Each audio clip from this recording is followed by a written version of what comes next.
At sa iba pang mga balita, isinasapinal na ng House Committee on Justice ang ulat sa isinagawa ang pagdinig sa mga illegal drug trade sa New Bilibid Prison. Mula sa House of Representatives, may report si Nel Maribuhok live. Yes, Nel.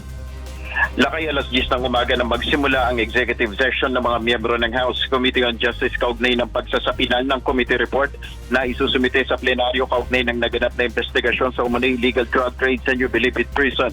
Sa executive session, ipipresenta ang draft ng report na resulta sa naganap na investigasyon.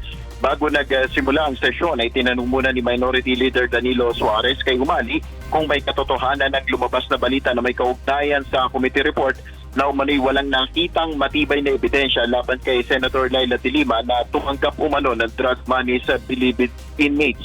Ayon kay Congressman Umali, walang katotohanan ng naturang ulat, partikular na itong sinasabing na pagtanggap dito sa drug money sa Bilibid inmates na dahil hindi pa naman inilalabas sa publiko ang draft ng report. Nilinaw rin ng chairman ng komite na hindi trabaho ng lower house na i-prosecute ang sinuman.